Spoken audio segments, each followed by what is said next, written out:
Estamos aqui de novo, nossa caminhada matinal na cidade das Andorinhas, cidade onde nasci, cidade onde moro, que é a cidade de Campinas. Mas hoje está uma garoa aqui que está mais parecendo a cidade de São Paulo, terra da garoa.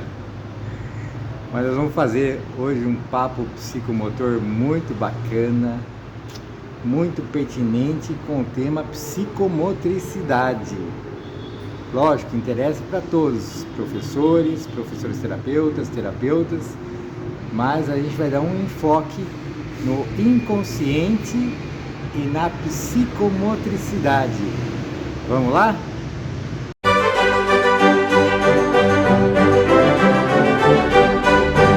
De novo, nós estamos com esse livro aqui, O Eu e o Inconsciente, do nosso mestre Carl Gustav Jung, que é uma leitura densa a princípio, para quem não está acostumado, parece muito difícil, muito complicada, mas eu sugiro que a gente comece a leitura da obra do Jung e vá aos poucos, vá lendo, e aos poucos nós vamos digerindo, à medida que a gente vai decifrando palavra por palavra, conceito por conceito, fazendo as conexões entre os conceitos e assim vai. A coisa vai caminhando.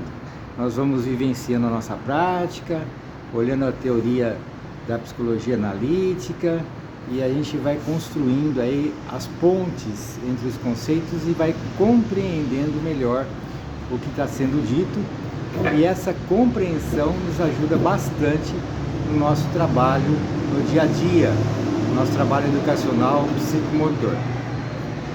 O Jung fala aqui, ele fala o seguinte aqui: ainda nós estamos falando sobre inconsciente pessoal, né? E ele fala o seguinte: acentuamos, portanto, que além do material reprimido, o inconsciente contém todos aqueles componentes psíquicos subliminais, inclusive as percepções subliminais dos sentidos, dos 5 sentidos, né? Sabemos, além disso, tanto por uma farta experiência, como por razões teóricas, que o inconsciente também inclui componentes que ainda não alcançaram o limiar da consciência. Constitui eles as sementes de futuros conteúdos conscientes. Temos igualmente razões para supor que o inconsciente jamais se acha em repouso, no sentido de permanecer inativo, mas está sempre empenhado em agrupar e reagrupar seus conteúdos. Só em casos patológicos, tal atividade pode tornar-se completamente autônoma. De um modo normal, ela é coordenada com a consciência, numa relação compensadora. Bom, como sempre, um parágrafo do Jung dá assim muita coisa para a gente conversar. Mas eu vou me ater aqui a essa questão que ele fala aqui, ó. Temos razões para supor que o inconsciente jamais se acha em repouso, no sentido de permanecer ativo, mas está sempre empenhado em agrupar e reagrupar seus conteúdos. Por que isso nos interessa, em particular, para a psicomotricidade? Quando nós falamos em psicomotricidade, não sei se foi assim com você, não estou falando que é assim com todo mundo, mas comigo foi. A primeira coisa que vem à cabeça é o movimento corporal. Então, no começo, eu não pensava muito se a psique também se movimentava. O que eu imaginava era o corpo se movimentando, e a psique eu nem pensava se ela estava em movimento ou parada. Mas de qualquer forma, eu tinha uma ideia que ela ficava parada. E quem se movimentava era só o corpo. Depois, com o tempo, eu fui pensando, mas por que, da onde eu tirei esse pensamento que a psique não se movimenta? Será que ela não se movimenta mesmo? Porque, veja bem, numa psicoterapia, numa psicanálise, por exemplo, o paciente fica parado. e ele fica pensando, quer dizer, a psique está em movimento, mas ele fica parado para se concentrar naquilo, porque faz parte do processo psicanalítico uma investigação para encontrar o ponto focal da geração de um trauma, de alguma coisa ali que precisa ser tratada.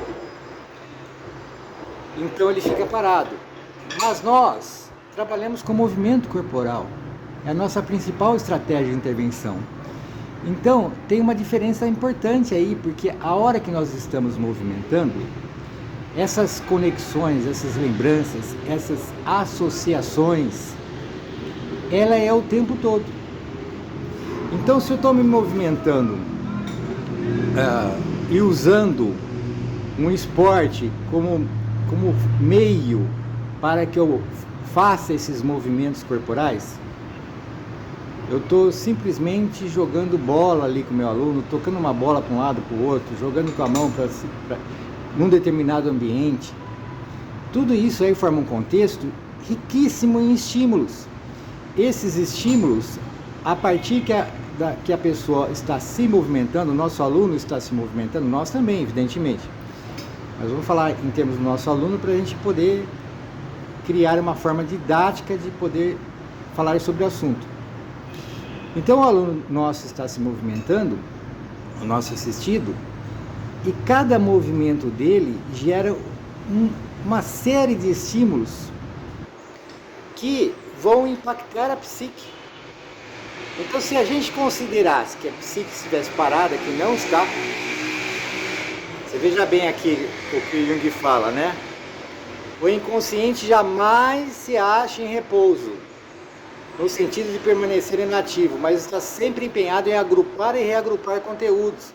Então, o inconsciente, dependendo de onde estiver parado ou movimento, ele está sempre, vivo.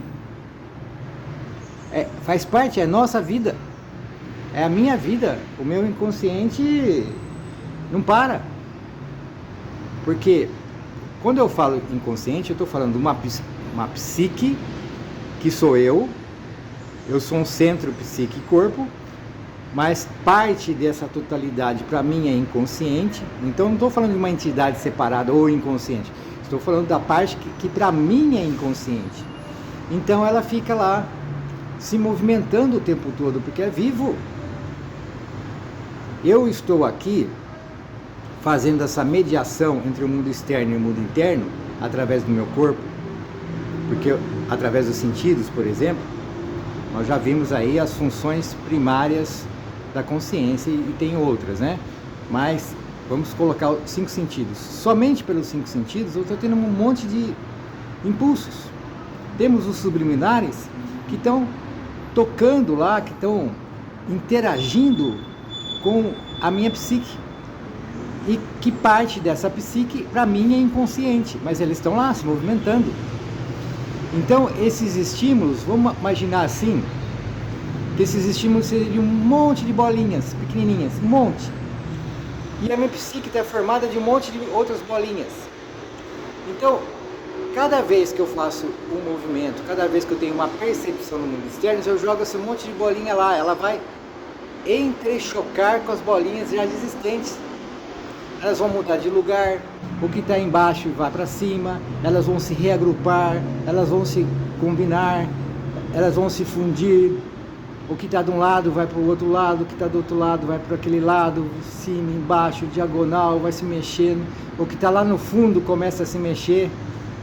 Coisas que não estão, bolinhas, conteúdo, que não estão conscientes, acabam atingindo um nível de energia que me torna consciente, então eu me lembro daquilo. Então, o indivíduo como um todo, vamos pensar como energia, como um sistema semi-aberto de energia, ele está em movimento o tempo todo, ele está em ebulição. E qual é um diferencial importante da psicomotricidade? É que também o movimento corporal está sendo estimulado.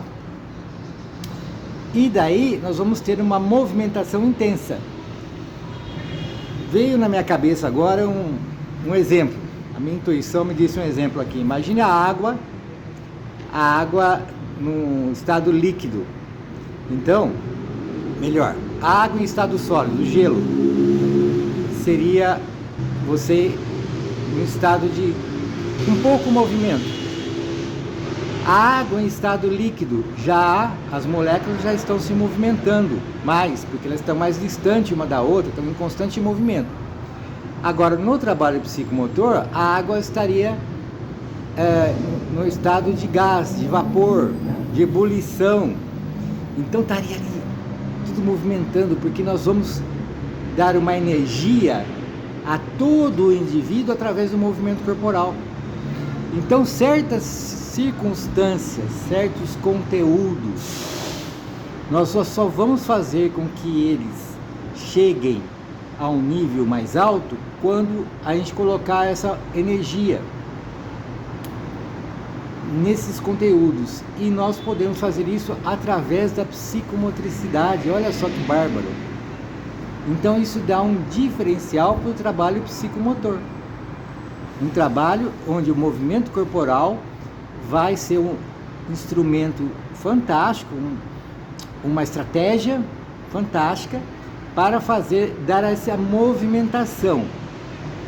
E nós vamos estar lá como psicomotricistas ao lado do nosso aluno para ajudá-lo quando conteúdos importantes emergirem para a consciência, e nós, através da observação, vamos ajudar o nosso aluno a reelaborar esses conteúdos que emergiram. Por isso que o nosso trabalho psicomotor é psicoterapêutico. E nós precisamos saber disso, porque sabendo disso, nós podemos estar mais atento e usar do trabalho psicomotor e aproveitar as oportunidades do trabalho psicomotor para resolver questões importantes do nosso aluno, para promover o desenvolvimento integral desse aluno na medida que nós fortalecemos seus aspectos positivos. E daí nós vamos estar trabalhando de uma forma lúdica, prazerosa, com a psicomotricidade. Não é fantástico? Então esse é um grande diferencial da psicomotricidade que nós temos, e sabendo disso nós vamos aproveitar disso no sentido de tirar o maior proveito possível para tornar o nosso trabalho mais produtivo com o nosso trabalho psicomotor. Bacana, né? Então fica aí para a gente pensar a respeito, tá bom? Espero que você tenha gostado, fique com Deus, até mais, tchau, tchau. Agora eu quero saber de você, quais foram as suas conclusões e reflexões? Deixe a sua resposta aqui nos comentários.